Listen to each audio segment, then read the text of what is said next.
On the futures market, well, we see, again, it's a mixed picture, isn't it? Look at that. The Dow's up 90, Nasdaq's down 17.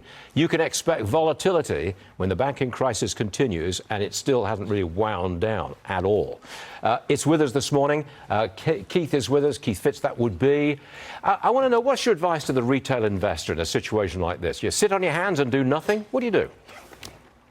Well, actually doing nothing is something, Stuart. I think right now the most important thing to do is take a deep breath and concentrate on those themes that are hiding in plain sight that are going to change our world. Because many of the household names people have counted on in the past are simply not going to make the transition. They're dangerous stocks to own. I want to know safe havens. You tell me, is big tech a safe haven? Surprisingly, certain big tech is, and I would make the case, for example, when it comes to AI, NVIDIA and Microsoft are at the top of the heap, but not surprisingly, perhaps AMD is right in there because you've got to cover where the world is going, data sets, chips, AI. None of that can happen without those three companies specifically. How about gold?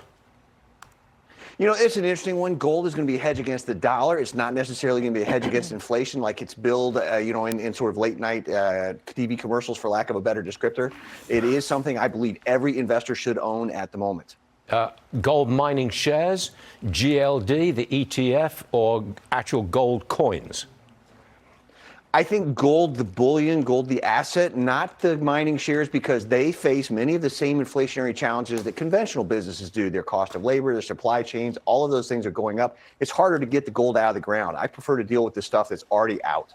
Okay, we may be missing a safe haven, and that would be Bitcoin.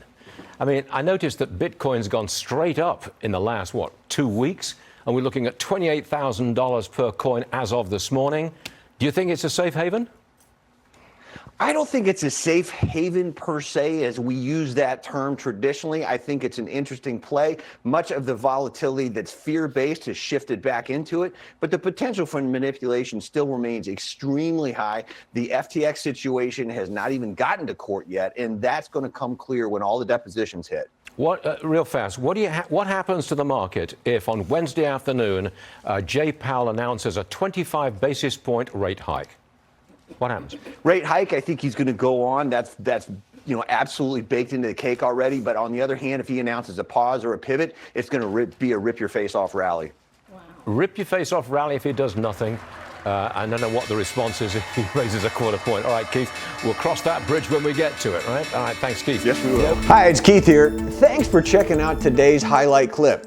What'd you think? Did I make sense? Is there something you'd like to add? Make sure you leave a comment down below, and of course, click subscribe to keep up right here on YouTube, or sign up for the email newsletter at the link below. You can also find me on Twitter and Instagram for my real-time thoughts on markets, analysis, and a whole lot more.